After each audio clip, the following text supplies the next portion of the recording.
In pro wrestling, few families have a story that burned as brightly or as tragically as the Von Erichs. From the legendary Dallas Sportatorium, they basically ruled a kingdom of fans who adored them. Every move was cheered, and their wars with the villainous Freebirds were the stuff of Texas legend. They were rock stars, hometown heroes, and the absolute heart of their father's promotion, world-class championship wrestling. But what if a single decision, a choice to look past the Texas border, didn't just change their own fate, but the fate of wrestling itself? What if the rock and roll rebellion of the Von Erichs wasn't just a Texas thing, but instead became the heartbeat of a new generation in the WWF?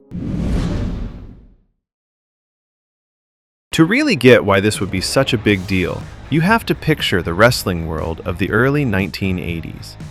It was a collection of wrestling kingdoms, a territory system where local promoters ran their areas with an iron fist and a gentleman's agreement not to step on each other's turf.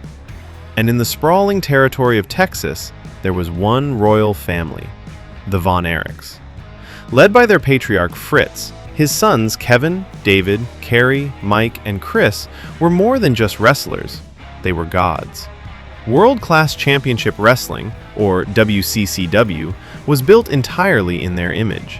It was way ahead of its time, dynamic, cool, and incredibly popular, using music videos and focusing on its handsome, athletic young stars in a way nobody else was. They were mobbed like rock stars, and their feud with the fabulous Freebirds drew massive crowds, creating a level of fan hysteria that was almost off the charts. The Von Erichs were Texas wrestling. Their loyalty to their dad's promotion seemed unbreakable. But up north, a storm was brewing that was about to threaten every single one of these regional kingdoms. And that storm's name was Vince McMahon. After buying the World Wrestling Federation from his father in 1982, Vince Jr. had a totally different vision. He didn't see wrestling as a regional sport. He saw it as national and eventually global sports entertainment. That old gentleman's agreement between territories? He tore it right up. McMahon started poaching the top talent from promotions all over the country, building a roster of superstars that the world had never seen before. He fused wrestling with pop culture, creating the rock and wrestling connection with MTV and planning a huge make-or-break spectacle called WrestleMania. He was buying up TV time in other promoters' backyards, basically declaring war on the old system. For a family as loyal as the Von Erichs, whose entire identity was tied to their Texas kingdom, signing with this northern invader seemed completely unthinkable. But in wrestling, just like in life, everything can change in a flash. The year is 1984. In our timeline, the Von Erich family and WCCW are hit with an unimaginable tragedy: the death of David Von Erich during a tour in Japan. David was seen by almost everyone as the total package, the guy everyone pegged as the next NWA World Champion. His death was a turning point that the family and the promotion never truly recovered from. But let's imagine a different path. What if David lives? What if, on that same tour, he sees the bigger picture? He sees the writing on the wall.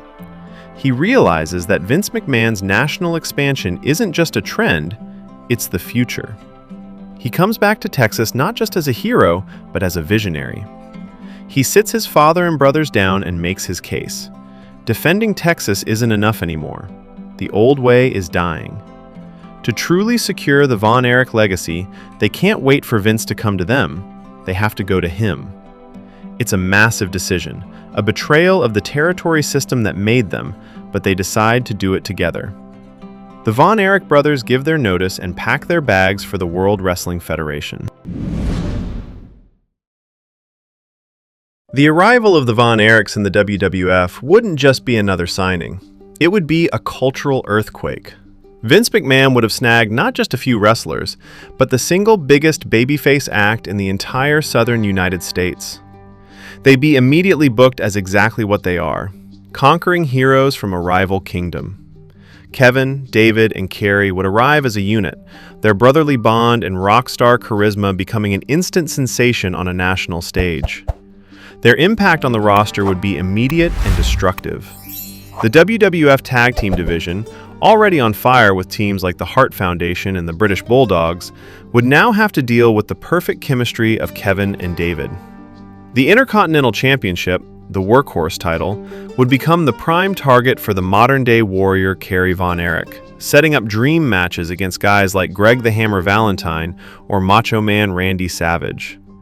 Their athletic, hard-hitting style would inject a whole new energy into the WWF. And their feud with the Freebirds? That could now play out nationally, maybe even culminating at an early WrestleMania, showing the whole world the rivalry that set Texas on fire. As the years roll on, the entire landscape of 1980s wrestling gets redrawn. With the Von Erichs gone, world-class championship wrestling would be dealt a fatal blow, likely collapsing far sooner and more suddenly than it did in our timeline. One of the NWA's flagship territories would be gone, its top draws now working for the enemy. The fall of the territory system would likely speed up in a big way. And inside the WWF, the balance of power would shift. Hulk Hogan is the undisputed face of the company, but now he'd have real rivals for that top babyface spot. Kerry Von Erich, with his chiseled physique and massive popularity, is a natural challenger for the WWF Championship. Could he have been the one to dethrone Hogan? Maybe not for a long run, but imagine the buzz around a Von Erich holding the WWF title, even for a short time. The main events of WrestleManias 3 or 4 could look completely different. Instead of a single Hulkamania era, the WWF might have been defined by a two-front war for the fans' affection, with Hogan and the Von Erichs ruling their own courts in the same kingdom. But this alternate timeline forces us to ask a heavy, unavoidable question. While a WWF contract could have reshaped wrestling history, could it have rewritten the Von Erich family's tragic personal history? This is where the fantasy runs into a hard, sad reality. The brutal road schedule of the 1980s wasn't unique to any single promotion. The pressures of fame, the physical punishment of the ring, and the demons of addiction were just as present in Stamford as they were in Dallas.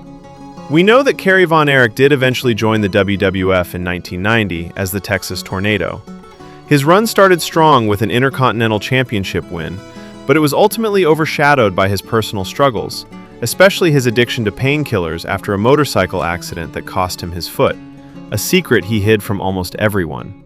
His eventual decline and tragic death by suicide in 1993 happened after his time in the WWF. A move to the WWF in 1984 might have given them a different setting, more money, and a bigger spotlight, but it's impossible to say it would have saved them from the issues that haunted the family. It might have changed the timing or the visibility of their tragedies, but you can't assume it would have prevented them. In this alternate timeline, the Von Erichs get their storybook ending, at least inside the ring. They conquer the WWF, they win championships, and they take their place as global icons at the forefront of the 80s wrestling boom. Their jump speeds up the end of the territories and cements the WWF's dominance years ahead of schedule. Pro wrestling history is changed forever. But the business is one thing, and life is another. The Von Erich legacy is one of incredible highs and devastating lows, all tangled together. A WWF contract could have absolutely altered the wrestling landscape, but it's much, much harder to argue that it would have changed the family's ultimate fate.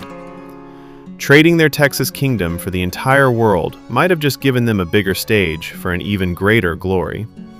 Or maybe it just provided a brighter, more public spotlight for the same heartbreaking story to unfold.